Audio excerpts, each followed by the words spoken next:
we are monotheists. Hindi siya monotheism, no? God is single.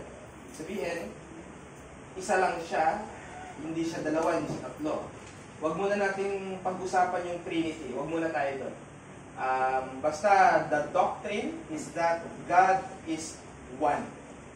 Yan ang nasa Deuteronomy chapter 6 verse 4. Hear, O Israel, the Lord our God is but one Lord. So, walang dispute dyan. At sa New Testament ay makikita natin kung paano ni-reveal naman ni Christ na yung one God na yon ay merong three person. So, yan ay sa New Testament. So, again, pinapaliwanag natin na ang Trinity ay wala sa Old Testament. Again, wala siya doon. Huwag natin ipilit yun. No? Kahit pa sabihin, Genesis 1:1, Elohim, plural. Hindi yun yun. Walang may alam noong panahon na yun. So, pero, may mga passages sa Old Testament na nagpapahaging. Pero ang pagpapahaging ay hindi didactic. Ibig sabihin, hindi mo siya pwedeng gamitin na premise para mag-establish ka ng isang doctrine. So, halimbawa, isang beses lang natin nakita yung sinabi ni John na gusto ko maging healthy ka. Hindi ka pwedeng bumuo ng didactic teaching mula sa isang verse lang. Dapat, it must be corroborated with numerous or several passages in scriptures before you can establish a certain doctrine out of it. Di pwedeng isang verse lang yan, alabo-labo pa, tapos magtuturo ka ng doktrina out of it. Meron tayong rules sa hermeneutics. So, dapat may sinasabi ang buong Bible tungkol dyan. So, yung sinabi na yun ni John ay is just a simple greeting. Binabati kita, sana healthy ka. Hindi tinuturo no na sinasabi po ng Bible na dapat healthy ang... Hindi gano'n. Hindi ka kukuha ng theology dahil doon. So, God is monotheism. God is single. God is one. At naipaliwanag natin yan. Self-existent or aseity. Meaning yan, ang ating Diyos ay wala siyang beginning, wala siyang end. Walang nag-create sa Kanya. He is the Creator. And wala siyang point of origin ng Kanyang existence. He exists in His own. And He is independent of anything. Di niya kailangan ang ibang bagay o ang nilikha niya para siya ay masabing existing. He exists even wala tayo, wala yung creation, and so on and so forth.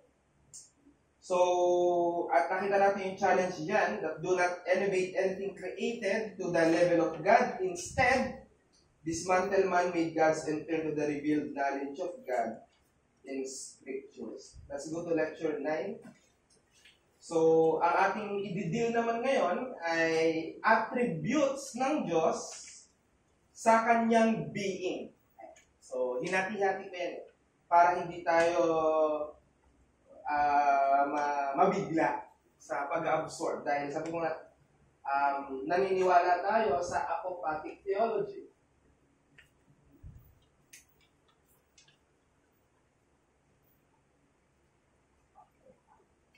Naniniwala tayo sa apophatic theology, and apophatic theology simply means that no human language can ever describe exactly who God is.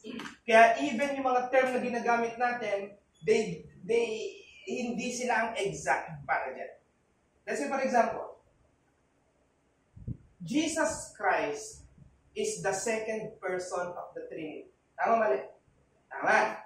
Diba? Second person si Jesus ng Trinity. But tama bang gamitin yung person sa Kanya? Tama rin kasi meron siyang pagkatao, meron siyang nature. Sa Diyos Ama. Ang Diyos Ama, hindi yan nag-incarnate. Person ba ang Diyos Ama? Hindi. Dahil ang person is sa tao. Person. But can you ever think of better term para ipaliwanag na siya ay distinct sa Son, at sa Holy Spirit. Yun yung apophatic. Ibig sabihin, naniniwala tayo that even the terms, dahil sa limitation ng human language at sa infinity ng Diyos, walang perfect term para ma-describe natin ang bawat attributes ng ating Panginoon. So, tayo doon. So, sa Scripture, pinapaliwanag na ang Diyos eternally exists on His own, hindi nakadepende sa kung ano, pero kahit ganun pa man, He chose to be a covenanting God. So, hindi natin sinasabihan na dahil ang Diyos ay may aseity, ibig sabihin wala siyang connection sa kanyang creation. Mamaya malalaman natin yung error na yun. So, let's go to Acts chapter 17, verse 24 to 25. So since this is the first verse that we will read today, let me be the one to read it. Din kanta. So, Acts of the Apostles chapter 17, verses 24 to 25.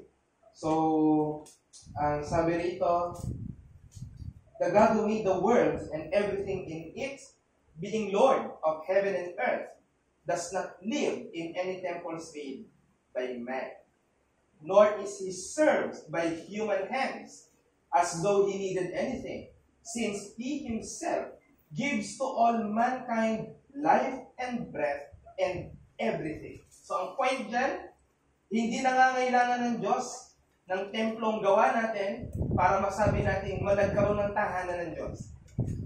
Actually, direct quotation yan from Old Testament. At hindi rin siya nangangailangan na paglingkuran ng mga kamay ng tao na para bang may kailangan siya sapagkat siya mismo ang nagbigay ng buhay at hininga sa lahat at ng tao at sa lahat ng bagay. So, ano pinapatunayan doon? Aseity. Pero, ang ating Panginoon, ang ating Diyos, siya ay pinili pa rin niyang magkaroon ng covenant sa kanyang apex of creation. Ano ba yung apex of creation?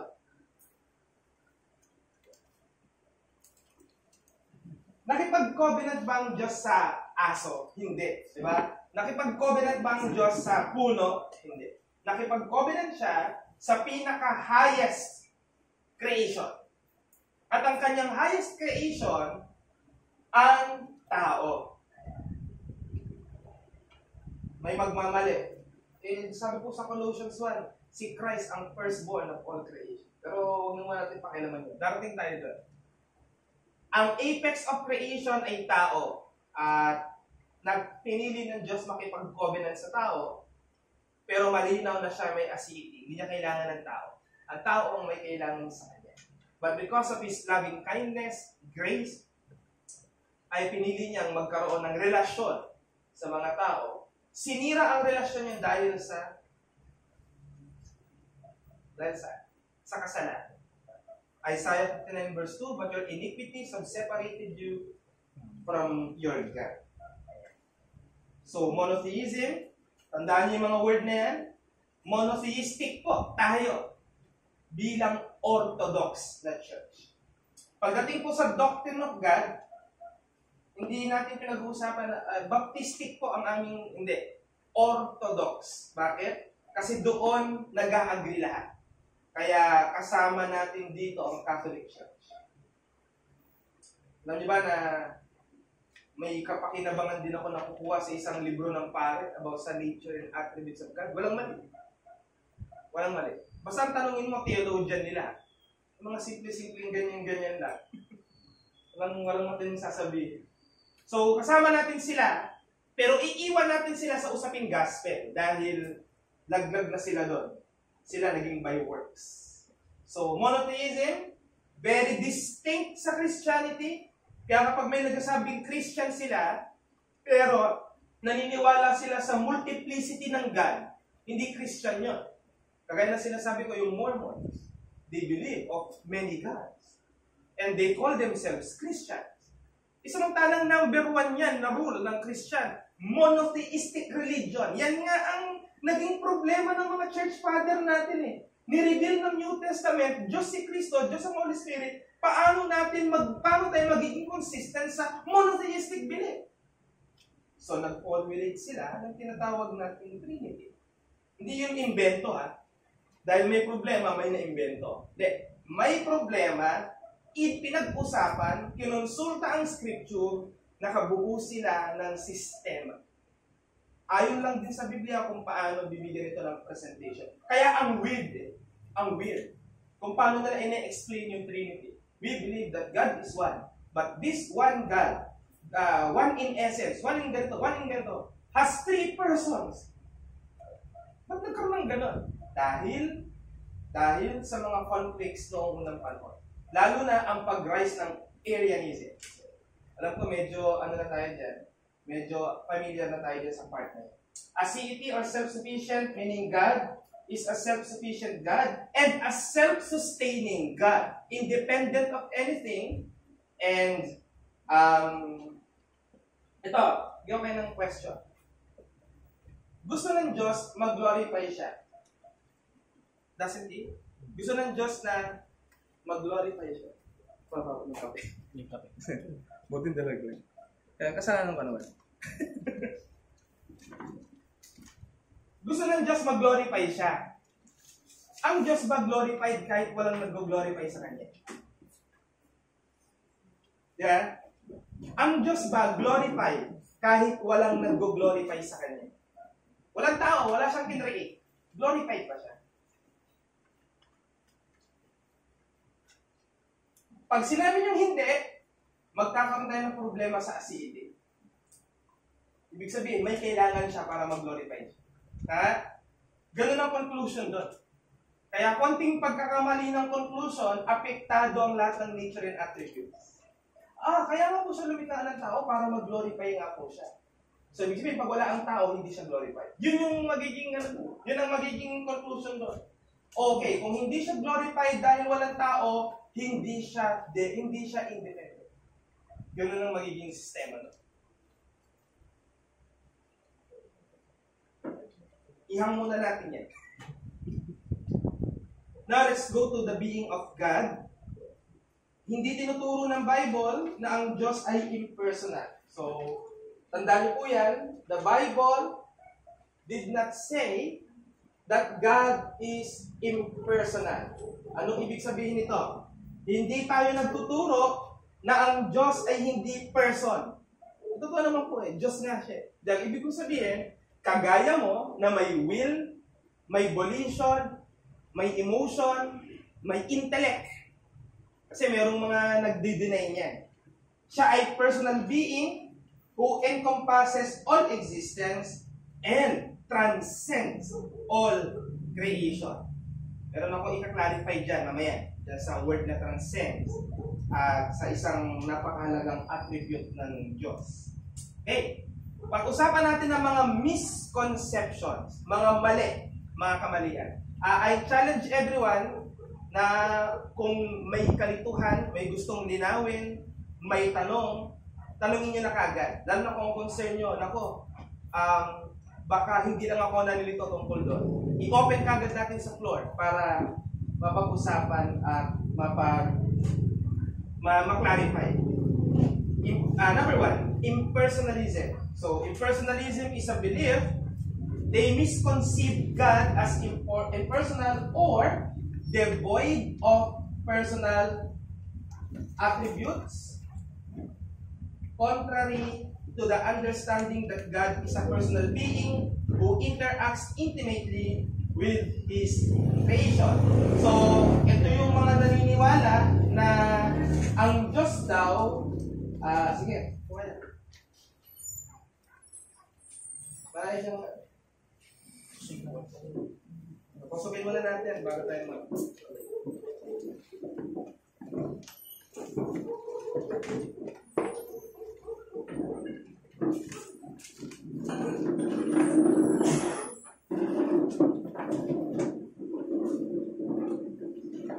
Pasensya na kayo, pagka nagkaroon na ng paa, yung ating whiteboard, iano yan. Ilalagay na lang sa likod para doon pa rin tayo nakahabol. Sige pa, usok tayo ng walang ingay. Okay. So, pinag-uusapan natin mga misconception sa pananaw na ang Diyos ay hindi person or hindi siya isang nabubuhay at nag-iisip na gaya mo at gaya ko. So, mamaya yan. Kunyari, yung totoong may Diyos, pero ang Diyos, siya yung inang kalikasan. Diba? Impersonal yun. Diba? Impersonal yun. We deny that. We deny that. So, ito yung mga misconception. Impersonalism. Yung mga personal attributes wala daw sa Diyos. Kunyari, loving. Hindi siya magiging loving. Kasi, wala siyang ganon. Yan yung mga kanilang sinasabi. Kaya, contrary to the understanding that God is a personal being who interacts intimately with His creation, they don't believe this principle.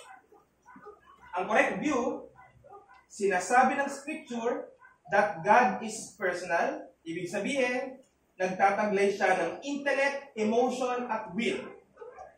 So, ang God natin, gaya natin, meron siya intellect. Perfect pa yung intellect niya.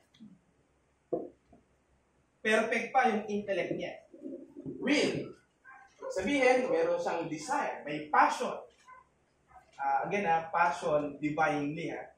Hindi humanly. Gaya natin. Emotion.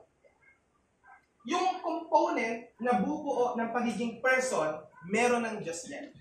Kaya, pag impersonal ang view, heresy. Heresy siya kagad. Sabi ko nga po sa inyo, dahil doctrine of God dito, magkamali ka. Yung sinasadyang pagkakamali ay heresy ka. Huwag mo kagad i-judge. Gumulo lang yung articulation. Pero hindi naman dinideny. Magkaiba yun. Yun, kinokorek. Alright? Hindi in-excommunicate. So kung nasaway na, mali yung sinasabi mo, ito ang tama. Hindi. Alam ko yung sinasabi mo at di ako naniniwala doon. Yung sinasadya talaga yun. So, yan ang sinasabi ng Bible. Siya ay personal being. At ang personal nature niya ay nagtataglay ng pagkakaroon ng genuine relationship at interaction between sa kanya at sa creation niya. Unang-una, kung hindi siya personal being, hindi siya makikipag-usap sa tao na ginagawa niya ng maraming beses. Exodo 3:14-15. Pakibasa, Brother Marvin.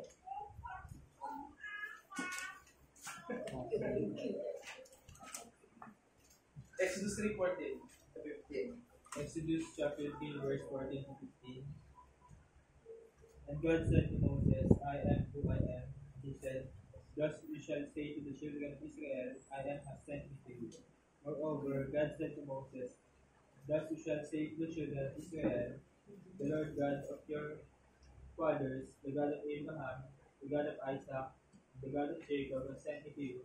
This is my name forever, and this is my memorial to all generations.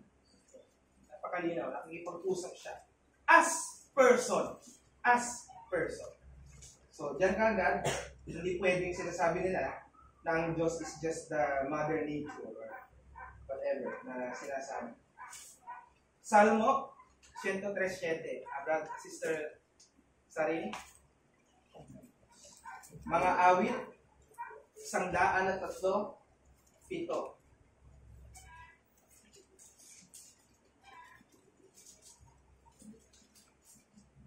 Psalms 103:7.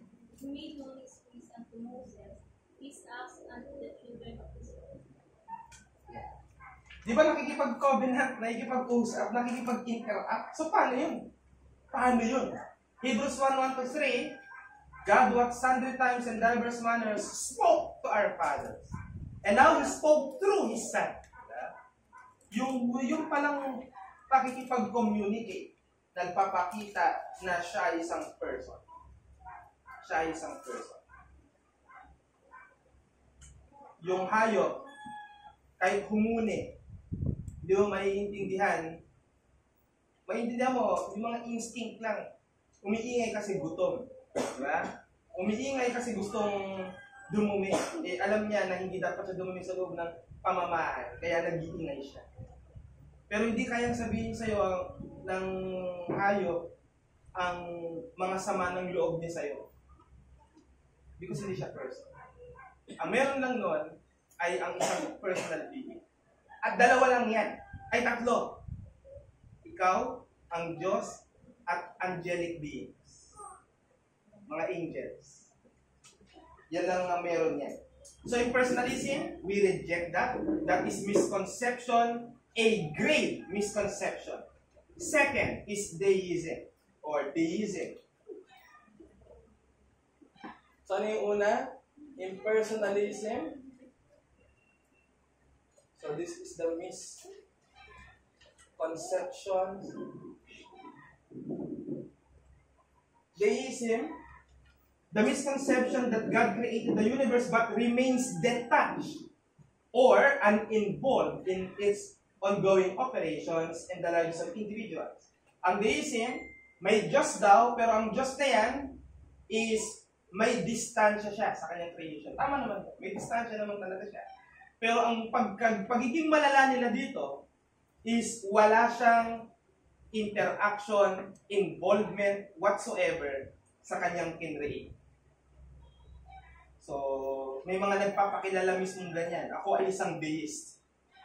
Naniniwala ako sa Diyos, pero hindi ako naniniwala na yung mga sinasabi nyo tungkol sa Diyos ay totoo dahil ang Diyos ay wala naman siyang direktang communication sa atin. Ang deism nanganak yan. Naabutan pa ng mga apostles yan.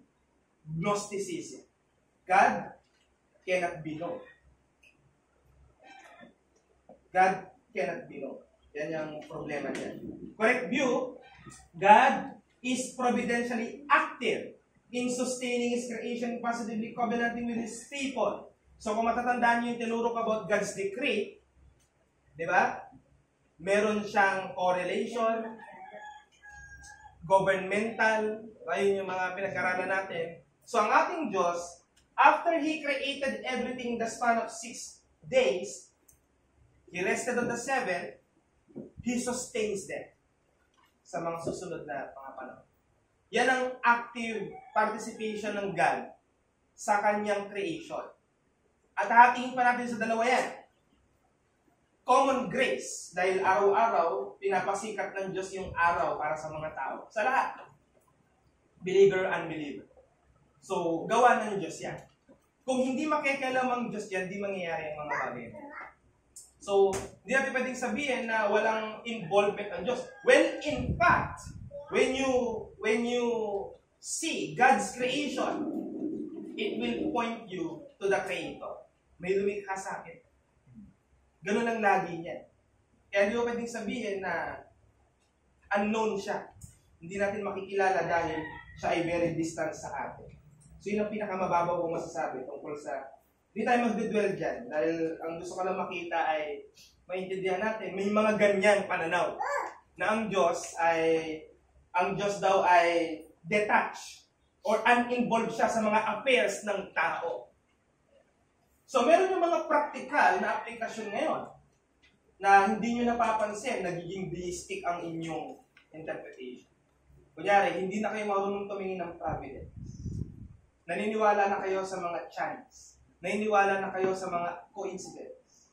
Yan ang magiging epekto niya. Kasi hindi ka na naniniwala na mayroong decree ang Diyos over everything. Ang problema naman ng isa pang extreme ay sinisi sa decree ang lahat ng bagay. Kaya kahit nagkasala siya, hindi, niloob ng Diyos yun, tinakda niya yun. So, walang dapat maging argument na ganyan. May ginawa kang kasalanan, sabihin mo, niloob ng Diyos dahil may perfectong magaganap. Hindi mo dapat. So, third is pantheism. Actually, marami yan. Pumili lang ako ng 3 na pinakamabigat. Number 3 is pantheism.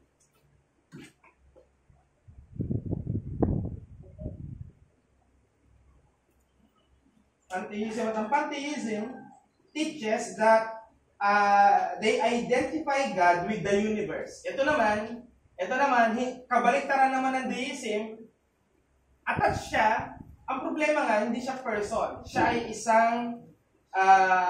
ay yung universe mismo, viewing everything in nature as part of God's essence.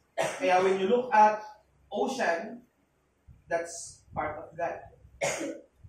When you look at sky, that's part of God. Inang kalikasan mismo ang Diyos. Kaya ingat kayo sa mga hymn na hindi niyo napapansin ay pantheistic. Kung alam niyo yung hymn na morning has broken, there is a pantheistic. Morning has broken, na na na na. Medyo erase na yung kanta na yan dahil pantheistic yan. No? Ang correct view in Reformed theology, pantheism is rejected because it blurs the distinction between God and the created universe, affirming instead that God is distinct from His creation yet intimately involved in it according to His sovereign will. So, ang God sa pantheistic approach is that they equate God to universe. Lahat. Ikaw, ako, part ng God. Yan. Ganyan ang doktrina nila. Sa Reform, huwag na Reform, sa Bible, ay etis yan, mali yan, hindi yan tama. Iba ang God sa universe. Iba ang God sa universe. Because He created it. So doon mo makikita yung distinction na hindi siya ang nilikha niya. Yun yun. Hebrews 1, Isaiah chapter 40, verse 28. Sige, kung sino gusto magbasa. Isaiah 40:28. Have you not known? Have you not heard? The Lord is the everlasting God, the creator of the ends of the earth. He does not think or grow weary. His understanding is unsearchable.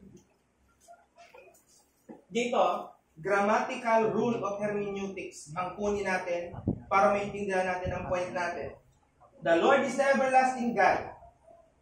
So, binabanggit na statement na yon, may Lord, tama? Na everlasting God who created the creator of the ends of the earth. Siya ba yun? Siya ba yung kinreate niya? Hindi. So, mali ang paniniwalang pantheism na siya yun. Ang problema sa mga pantheists, dahil nga ganito ang kanilang sistema, hindi sila naniniwala sa Bible. Hindi sila maniniwala. Kasi yan yung nagtatry na huwag mahulog sa atheism. Ang problema, nagkaroon ng ibang Diyos. At ang ginawang Diyos, hindi person. Kaya ang laki kagad na problema ko, kapag ka hindi mo makita ang Diyos bilang isang person. At meron yung practical. May practical yan. Paano ma-enjoy ang isang relationship sa isang Diyos na hindi naman person? Di ba? Kahit anong gusto mo sa plancha mo, hindi ka makaka-develop ng feelings dyan na magiging grateful ka sa Kanya kasi lagi mong tinatanggal ang gusot ng damit ko. Walang ganung mangyayari.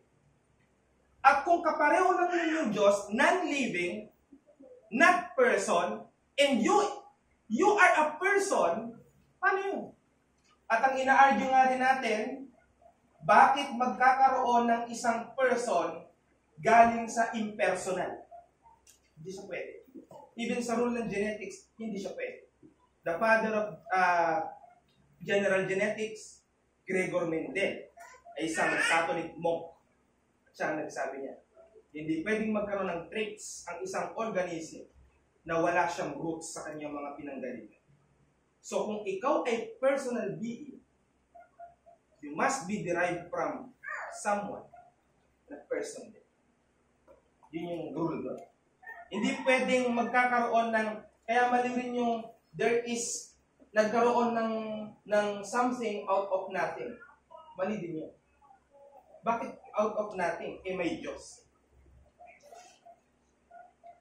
Nagkaroon ng something dahil dun sa Diyos na yun. na everlastingly, eternally existing. So medyo yung mga ganyang phrases, iwas-iwasan na natin.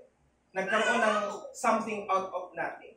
Kapag sinabi mong nothingness, nabubura mo pati yung existence ng Diyos. God exists. Nung wala pa yung mga kinreate niya, yun yung tama. Point. God is a being and a person. He created man and chose to covenant with Him. Kaya imposibleng ma-enjoy ang Diyos kung wala naman tayong relasyon on a personal level.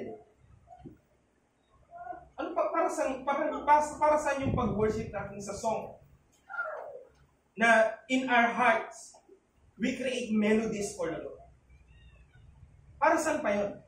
Kung ang Diyos pala natin hindi person. Kung ang Diyos pala natin, walang isip, walang internet, walang mga ganyan-ganyan.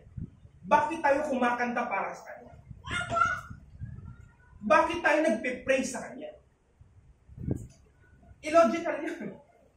Illogical yun. Hindi ka magiging masaya pag ganun ang tingin mo sa Diyos. At sana walang tumitingin sa Diyos ng ganyan. Pero kung naniniwala ka na ang Diyos ay person, nalulungkot ka, makakaiyak ka sa Diyos. Ano ang sabi ni Paul? Inasyo ko na sa Paul ang natin. Ano ang sabi ni Paul sa Hebrews? Dahil si Christ ay nag-incarnate, He can now sympathize with our feelings. Nalulungkot ka? Cry to Jesus. Nag-aalala ka? Bring it to Jesus. Masaya ka? Rejoice with Jesus. Magagawa mo lang yun if you believe that God is person. Pag hindi, malaki ang problema. Okay, napag-usapan na natin yung mismong attributes ng kanyang being. Number 1, ang Diyos ay incomprehensible at infinite. Pinag-isa ko Pinag-isa ko. May mga theologian pinag-iiba, pero ako pinag-isa ko. Bakit? Yung incomprehensibility of God means na ang human understanding hindi fully magagrasp ang Diyos dahil nga siya ay infinite. Diba? May makakasukat ba ng infinite? Wala. Kaya even sa mathematics, nilalagyan na lang yan ng symbol.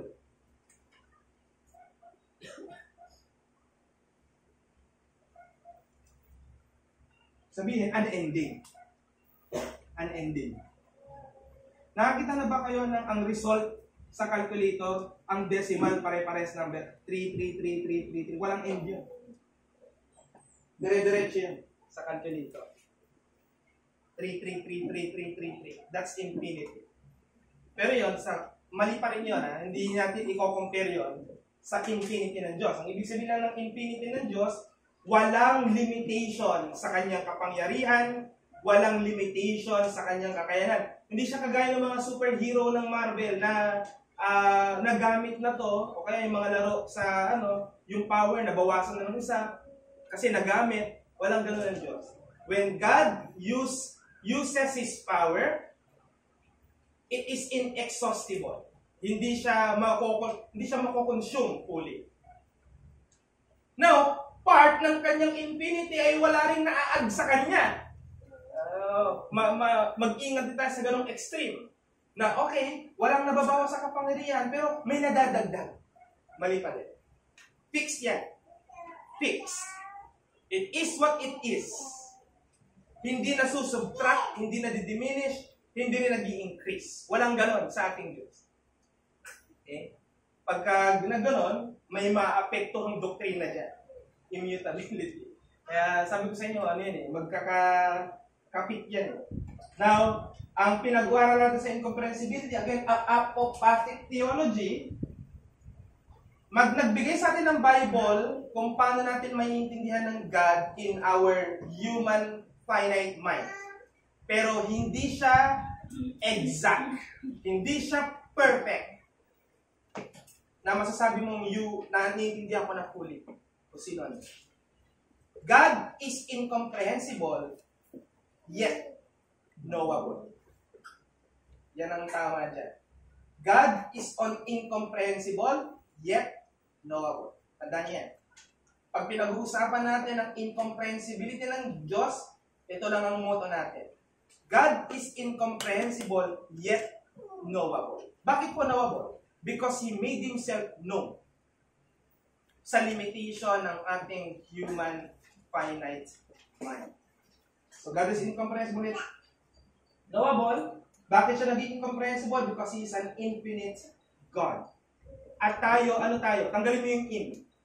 Finite. Or finite. Mind. Isaiah 55:8-9, kabisado na ito. For my thoughts are not your thoughts. Neither are my ways your ways, says the Lord. For as the heaven is higher than the earth, so my ways higher than your ways, and my thoughts than your thoughts. Ang ganda ng comparison ng Diyos. Dahil mataas ang langit, mataas ang aking karunungan. Mataas ang aking karunungan. So paano ipapaunawa ng Diyos ang kataasan ng kanyang karunungan sa mababang karunungan ng tao? Kaya ang sabi pa ni Paul sa 1 Corinthians, mas yung kamangmangan ng Diyos ay mas matalino pa sa pinakamatalinong tao. Ano yun Hindi yun, again, hindi literal yun ang Diyos pala may kamangmangan. No. Ang ibig sabihin lang nun, kahit pang pinakamatalinong tao, di makakaabot kahit sa pinaka-single or simple na understanding sila. Kaya nga, anong sabi ni Paul? How depth, immeasurable, fast finding out. Yan ang kanyang sila. Tandaan po natin, God's incomprehensibility does not mean that He is unknowable. Rather, it is His infinity that makes Him incomprehensible to us as finite creatures. However, He has supplied us with sufficient knowledge about Himself through creation, salvation, and through Christ, and has established a covenant with His people. Pwede na yun. Pagdating po sa proper theology, pag sinabi natin proper theology, yung pag-aaral tungkol sa Diyos, meron tayong pwede na yan. Pero sa usaping kaligtasan, malinaw ang scripture, wala kang dapat ikalito doon. Walang ganito, walang apopatid sa salvation. Pero pag-usapan ng Diyos, madami, lahat. Kaya, tatanungin ko lang kayo, naintindihan niyo na ba ang Diyos, hindi mo siya fully mauunawaan, pero makikilala mo pa rin siya. Dahil may sinabi tungkol sa kanyang scripture. Okay na? Hindi ko na kailangan siya. Mamaya magkamali pa ako. Kapag pinilit ko sa inyong paunawa, mamaya magkamali pa ako, yari tayo sa Diyos niya. Secondly, immutability of God. Immutability is a theological term. But the synonym of this in simple term is unchangeable. So, immutability,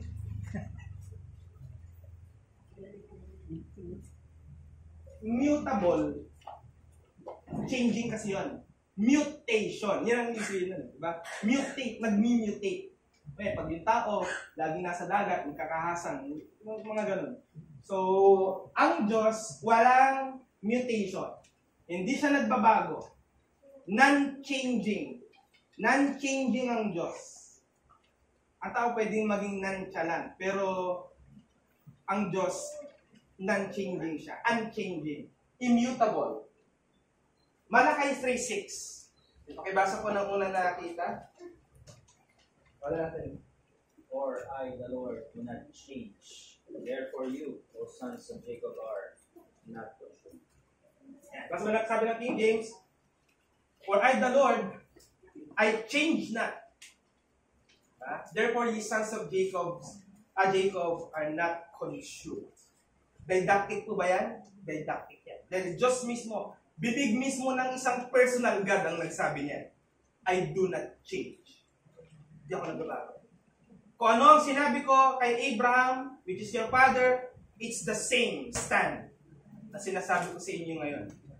Meron pa tayong nakitang pag-divert ng God sa kanyang plano? May nakita ba tayong nag-postpone siya ng plano? Umurong ng plano? O nagpalit ng plano? Wala. Kung dispensational ka, pwede. Pero mali yun. Mali yun. Alam niyo ba, kapag dispensational ka, mali ang pagbabasa mo ng Bible. Magiging mali ang pagbabasa mo ng Bible. Kasi gagawin mo, pag Old Testament, dito connected sa New. Old Testament, hindi to related sa salvation namin ngayon. Kasi ganun yung understanding niya. Kaya napaka-importante niyan, dispensationalism at covenant theology. Kasi yan yung tinatawag nating framework ng hermeneutics. Paano mo binabasa ang Bible sa kabuuan? Ang covenant, napakaganda ng covenant. Ang covenant, pinapaliwanag, dahil may isang Diyos na non-changing, meron lang siyang isang covenant from the beginning of redemptive history to the end of the redemptive history. Nagkaroon lang ng covenant stages until its fulfillment in the new covenant because of Christ. Diyan pag-uusapan ngayon yun dahil yan ibang subject. Pero ang pinupunto ko, diyan mismo sa covenant theology, it reveals how God is not changing. Not even an inch. So, kung di umurong, bakit umayaw na siya sa Israel? At church na ngayon ang gusto niya. Wala naman kung sinasabing gano'n. Di ba? Anong ayaw na ng Diyos sa Israel? Sabi ng Galatians 6:16, ang church, ang Israel of God. So, ang understanding dun ngayon, hindi nakatingin ng Diyos sa isang national Israel. Yung bansang Israel na yan, ginawa na ng Amerika yan. Hindi yan totoo. So, immutability. Third, immensity. Yan, may kukorek ako dito at may kaklarify tayo dito dahil ito yung medyo controversial. No? Pero, sige.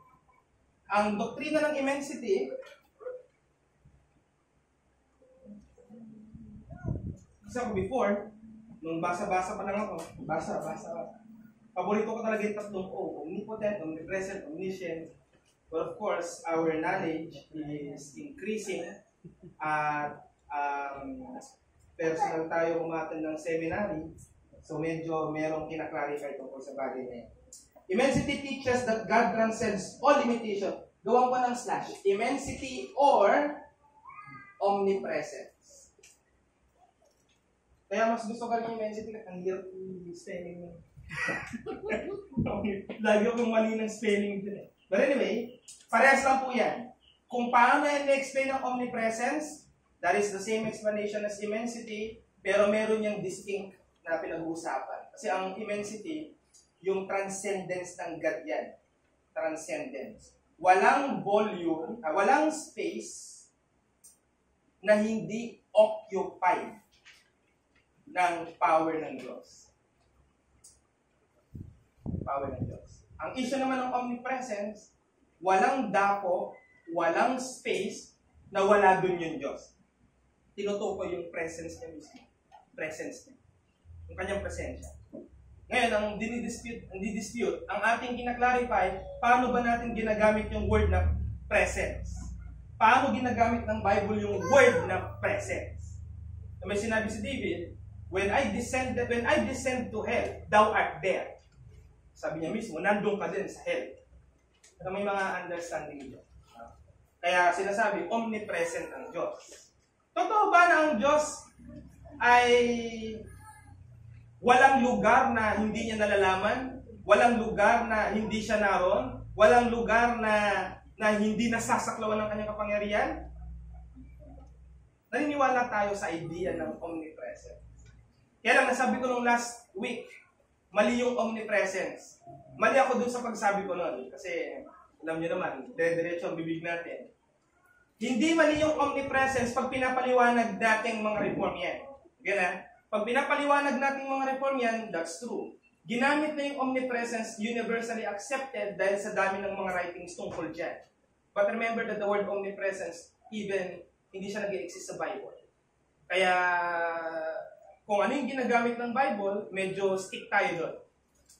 Ang gamit ng confession natin, immensity. Immense. Sabihin, lahat nandyan. Yung omni kasi, ay combination yan ng dalawang Latin words. Hindi siya Greek. Latin siya. Omni means all. All. Lahat. Presence, presensya niya. Omni, all. Science or yung omniscience, alam niya lahat. omnipotence, potence sa Latin word of power, powerful, lahat, all-powerful. So, yan yung naging universally accepted pag pinapaliwanag yung pagiging sovereign ng Diyos. Ano yun sovereignty? Sa sovereignty po ng Diyos, may tatlong omnipotence, omnipresence, yan ganyan yung presentation niya. Under yan ng God's sovereignty. The problem is, maraming mga nagpapaliwanag ngayon ng omnipresence, mali ang gamit. Mali ang gamit. Ganito na, para tayo magkaroon ng kalituhan. Walang hindi alam ang Diyos sa lahat ng dako, sa lahat ng panahon. Simultaneously yan. Nandito siya sa ating kalagitnaan, nasa kalagitnaan din siya ng ibang mga nagpupuri sa kanya sa ibang iglesia. Alright? Pero yung presence, pag sinabi kasi nating ang presensya ng Diyos nasa loob ng bar, diyan nagkakaroon tayo ng problema. Pagka medyo problematic sa omnipresence, ang una kagad may isip kung Pilipino ka, parang paliwanag ni Soriano. Si Soriano din naniniwala sa omnipresence yan. Hindi daw totoo na ng Diyos nasa lahat ng dako. At gumagamit siya ng mga verses, like yung wini-withdraw niya, yung presence niya. May mga, kinikilala ko, mayroong mga ine-explain dyan ng mga theologian na ang explanation umuwi rin sa imminence, sa immensity of God. So, ang point ko, bakit mas prefer natin ang immensity? Dahil sa abuse ng pagkakagamit ng omnipresence. Pero hindi ko kayo mamaliin pag ginamit niyo yung omnipresence. Make sure you explain it in a biblical way. Ganyan, may nagturo. Parang si Mark yata, ginamit pa rin yung word ng omnipresence. Hindi wala namang issue. Kasi na-explain. Pero pagka sinabi mo, ang Diyos po omnipresent, ano ba ibig sabihin ng omnipresent? Ang Diyos hindi lang nasa langit, nasa lahat po ng lugar. Pag natapos ka lang doon, confusing. Hindi mali, pero confusing. Nakakalito siya.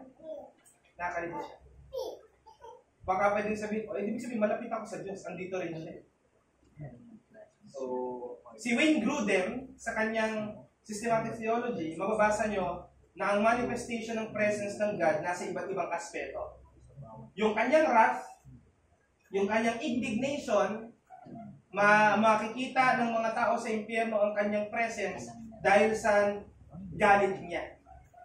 Kaya lang ang problema kapag nasabi natin na galit lang ng Diyos ang nandito sa lugar na to, hindi natin ine-explain ng omnipresence sa ganung paraan. Na parang kino-compartmentalize natin yung kanyang mga attributes. Na sa lugar na to, yung kanyang love, ang presence. Sa lugar na to, yung kanyang wrath, yung kanyang presence. Walang gano'n. Kapag ang presensya ng Diyos nandyan, bit-bit niya ang lahat ng kanyang nature and attributes. Hindi niya nag-iiwalay. Kaya, yun yung ating ano. So, sana hindi kayo malito. Walang problema sa omnipresence. Mas accurate tayo pag ginagamit natin yung word na immensity. Tandaan lang natin, this teaching does not deny omnipresence. Binit tayo dyan. Pag dinanay natin yan, din tayo reform. Pag dinanay natin, tayo reform. Mahilig lang tayong mangurek ng term. Na yung term, medyo, kaya yan, yung tulit. Reform, reform distinctive yan. Ba't natin pinapalitan yung ibang term? Kasi hindi siya akma. Kunyari, pag sinabi mong limited atonement, ano ang nililimitahan sa atonement? Ano ang nililimitahan sa atonement? Diba? Problematic. Kaya, okay. Ang ibig sabihin pala natin dito, particular redemption. Ganun din dito. Hindi mali yung omnipresence. Pero, ang masabi ko, may better term. May better term. Kung may binigay sa atin ng Bible na exact word para dyan, wala tayong gagamitin term. Di ba? Ang omnipresence, omniscience, omnipotence ay bunga na ng masigasig na pag-aaral. Tao na yan ang gumawa ng mga term na yan. Yun lang yung point ko doon. Tao na ang gumawa ng term. So, God transcends all space and He has complete knowledge of all events of all time simultaneously. Naintindihan niyo ba ang word na transcendence? Ang word ko dyan, tabusan. Tabusan. Ibig sabihin, lahat ng space, maliit man o malaki man, malawak man o makipot man, nararating yan ng kapangyarihan ng Diyos. Ginagamit kong word ng kapangyarihan ng Diyos. Bakit? Kasi ang presensya, may special na paggamit yan. So, hinahanap ko yung yung outline mismo ng aking professor sa seminar. Okay, so, patuloy tayo. Pag may tanong dyan, sige, mamaya, open natin. Omnipotence. Wala akong problema sa term na to. God is all-powerful. God is all-powerful. Refers to God's attribute of being all-powerful and capable of accomplishing all His purposes according to His sovereign will. Ang doktrina na ito ay nag-emphasize na walang limit sa kapangyarihan ng Diyos, that He exercises omnipotence in perfect harmony with His attributes such as wisdom, justice, and love. Wala naman maging problema dito Walang imposible sa Diyos. Yan ang unang naiisip pag omnipotence. Pero may tanong ako, ang Diyos ba makapagsisinungaling?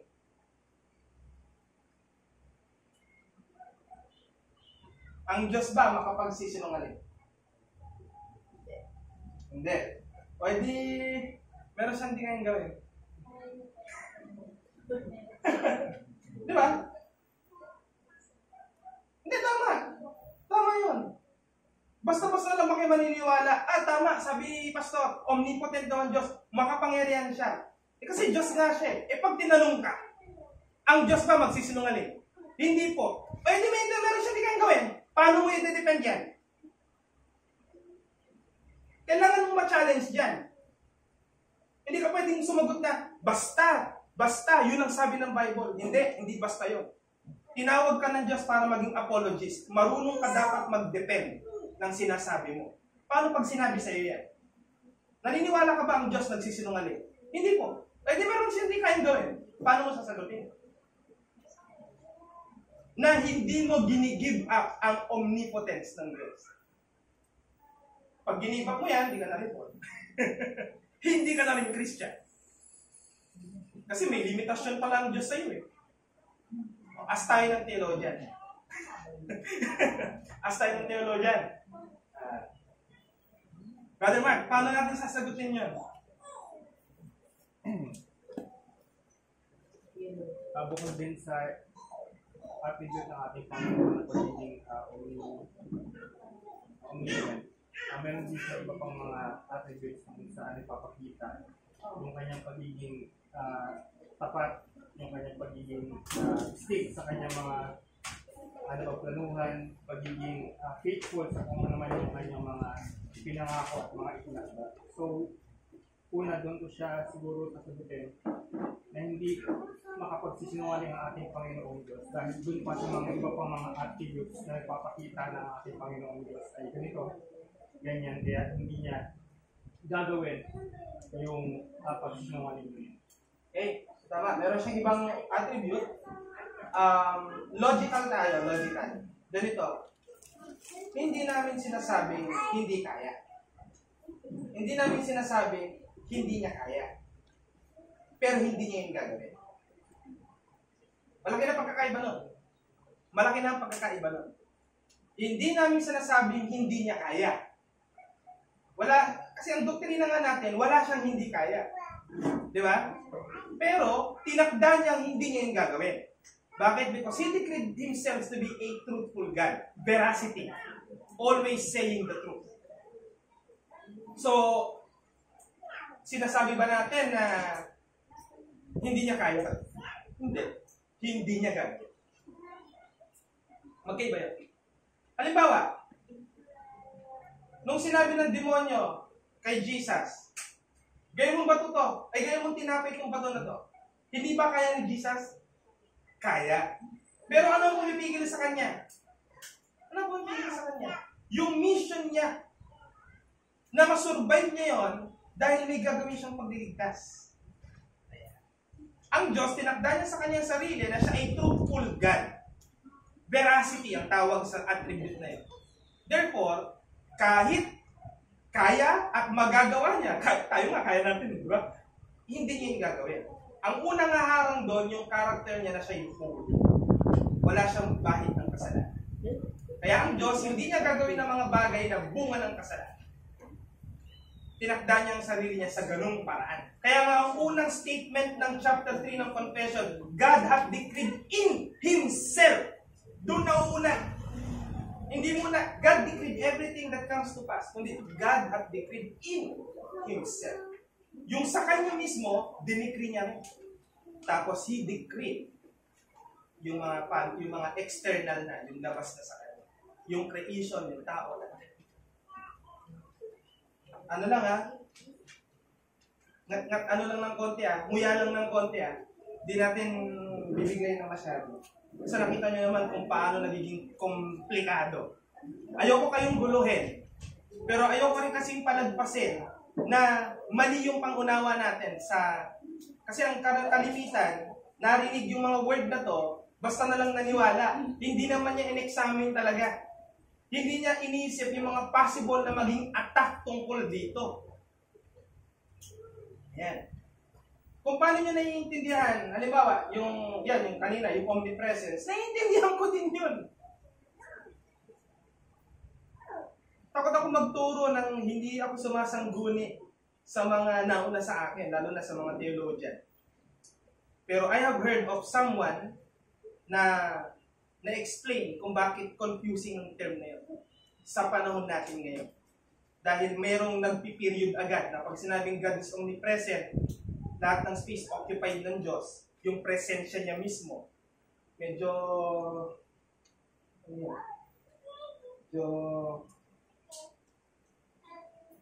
ang masasabi ko na lang ay stick tayo sa confession. Ginamit ay immensity.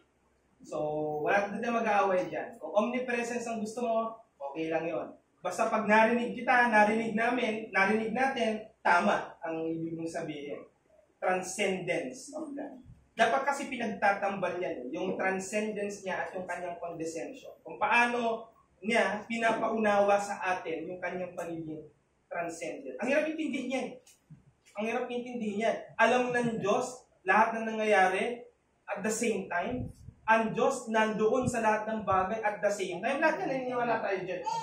Pero dahil nga, hindi naman ang Diyos may body parts, hindi natin na-explain yung presence gaya ng presence ng isang tao.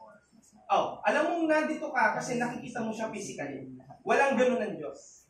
Walang ganun ng Diyos. Na masasabi ng isang tao, nandito ang Lord sa gitna natin dahil nagpupuri tayo. Hindi ganun ang explanation ng omnipresence. Mas malalim po siya. So, kung gusto niyo pang lumalim sa kung paano pinapaliwanag ang omnipresence of God, tatlong systematic theology ang gusto kong basahin ninyo. Una, systematic theology ni Wayne Grudem, systematic theology ni Louis Berkhoff, systematic theology ni Charles Hodge. Isama nyo na rin systematic theology ni A.H. Strong. Yan, meron din siyang ganyan. At basahin nyo rin ang paliwanag ni John Calvin sa omnipresence at ni A.W. Pink sa kanyang book na The Sovereignty of God. Right? So, assignment niya. Kung medyo naninibago kayo, bakit sinasabing immensity ang tama? Hindi ko minamali yung omnipresence, binibigyan ko kayo ng mas magandang term. Yun yung gusto ko sabihin. Okay, so tingnan natin si Herman Bavinck sa kanyang Reformed Dogmatics. God is the being in whom everything finds its origin and goal, its starting point and its end. His being is simple, undivided, unchangeable, incorruptible, eternal, and infinite. Absolutely unique, distinct from everything else, exalted above all creatures. God's being is the foundation of all creaturely being, the unity of all multiplicity, the principle of all diversity, the absolute and unchangeable norm. He is the inexhaustible wellspring of all life, the absolute one in whom all creatures live and move and have their being. Ang sikreto para hindi mo maalis yung pagkakakonekta ng lahat ng nature and attribute of God ay yung doktrina na tinatawag nating divine simplicity. Hindi yan pagiging simple po ang Diyos. Hindi, ang divine simplicity meaning yung kanyang nature and attributes is nagwo-work yan as one. Kaya mali yung sa lugar na to, ang presence ng Diyos yung kanyang wrath. Walang ganun. Dapat bit-bit ng isang divine simple God ang lahat ng kanyang attributes kapag presensya niya ang pinag-uusap. Ibig sabihin. Alright? Ano ang attribute na makikita sa Diyos? Di ba love, mercy, compassion? Tanggalin mo ang presensya ng Diyos sa isang lugar, ano matitira doon? Kabaliktaran ng lahat ng yun. That is how we explain kung bakit ang hell ay absence ng kahit anong goodness of God. Kasi ang issue doon, yung presence ng Diyos, wala. Lalo kong gino'n. Lalo kong gino'n. Lalo po akong naguluhan. Aral pa. Aral. Challenge, wag lang sa systematic theology. Wag lang dyan. Kasi general yan eh. Inaatake niyan lahat ng mga doktrina na tinuturo ng Bible, pero hindi pa yan ang kakumpletuhan.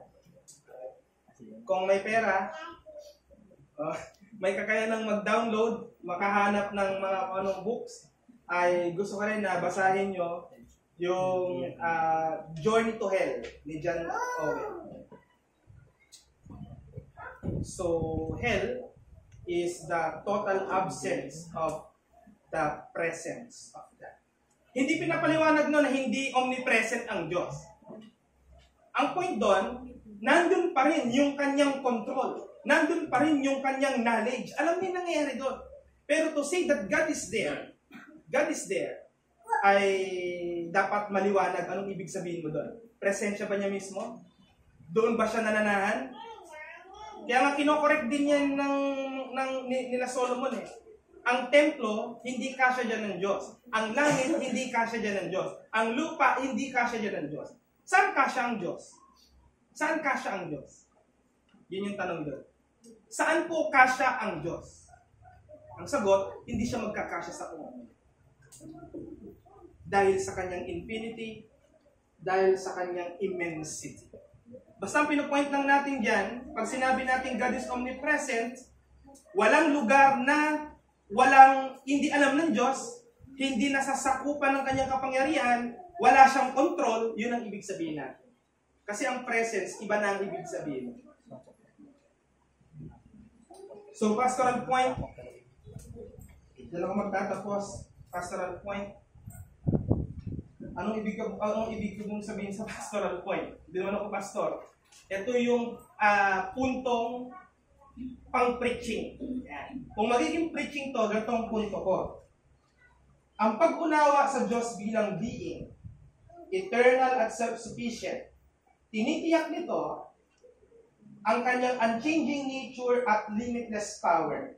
Kaya, ini-encourage tayo nito sa pagtitiwala sa kanyang soberanya at iniimbitahan tayong palalimin ang ating kaugnayan sa ating Diyos na may kasamang paggabay at pag-comfort sa bawat aspeto ng buhay.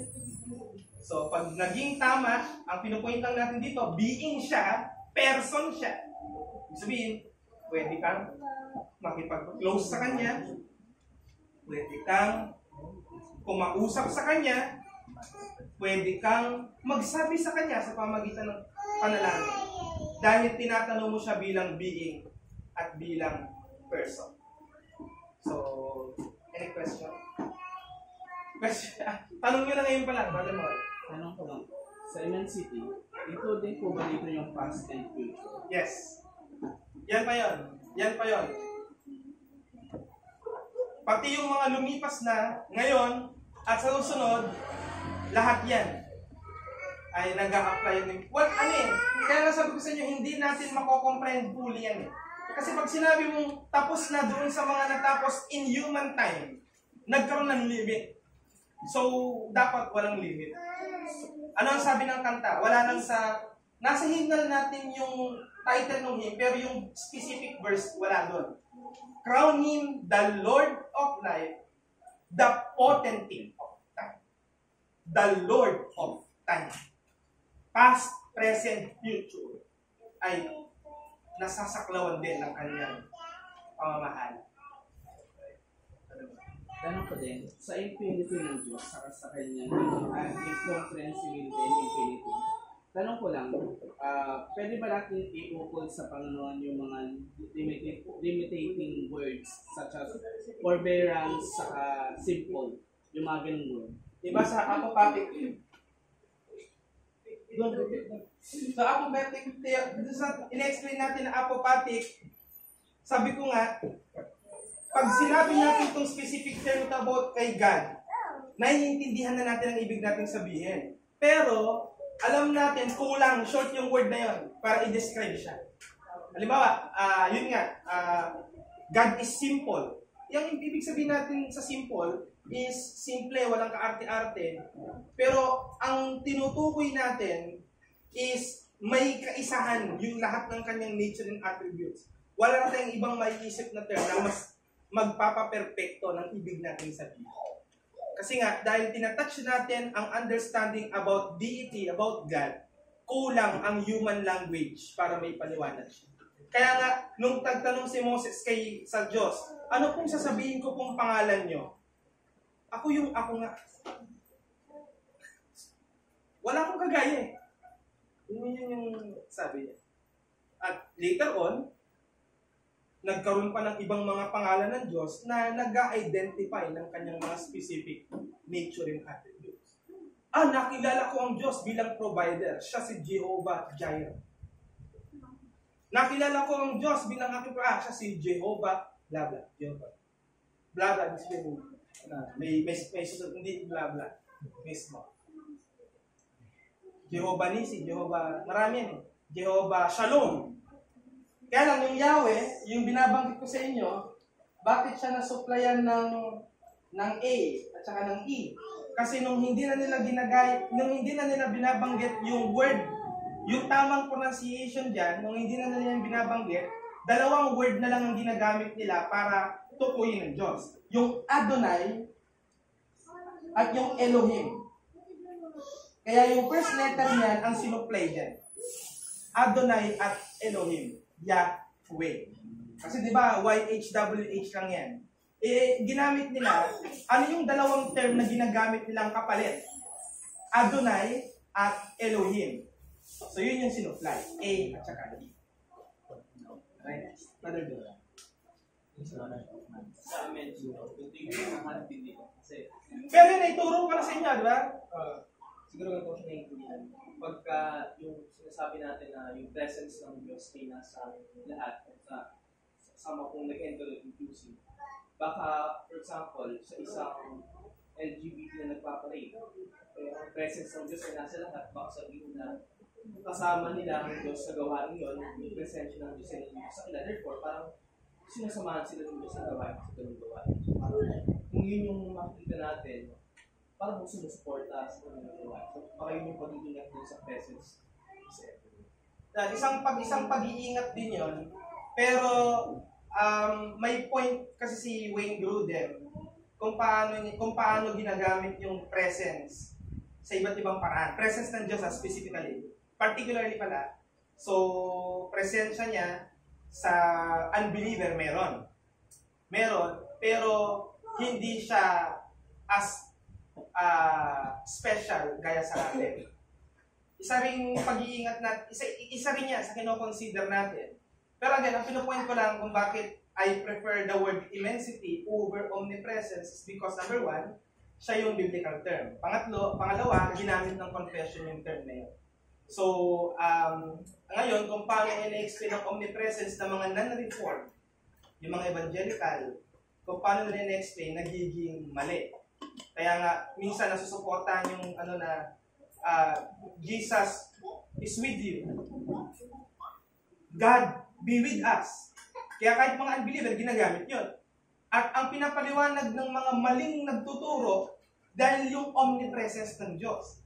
Tama yung sinasabi nila na ang Diyos is nasa lahat ng dako. Pero presensya na sumasama, yung presensyang sumasama, presensyang nagko-company. Hindi ganun natin pinapaliwanag yung kanyang omnipresence. So, yung main city, wala, hindi tayo makaalis na. Pero, sa kasi, tama naman si Brother Joshua, kasi nasa confession natin. Nagkaroon kasi ako na issue dyan sa omnipresence at immensity. So, pero dahil from our confession stand, syempre mayroong backup ng mga verses naman yan. So mga verses na yun, Kings 8, 1 Kings 8:27, Jeremiah 23:23, 24, andun yung sinasabing immensity. And sa aking nabasang mga systematic theology, equated yun sa transcendence ng Diyos. Meaning, wala siyang spatial limitation, hindi siya bound ng kanyang creation. And sabi nga, kahit maabot mo pa yung pinakadulo ng universe at nakita mo yung wall na sumirit ka nandun pa rin ng Diyos. Yun ang sabi. And syempre, pag pumapasok sa isip natin yung omnipresence na yan, na base dun sa explanation din, kasi dalawang explain mo yung transcendence niya, which is immensity, at pag narinig natin yun, dapat naiisip din natin yung pagiging immanent niya. Immanence niya sa kay Louis Berkhoff, ang explanation niya yun yung omnipresence, yung kanyang pagiging immanent sa kanyang creation. Hindi siya present doon sa creation niya as the panties.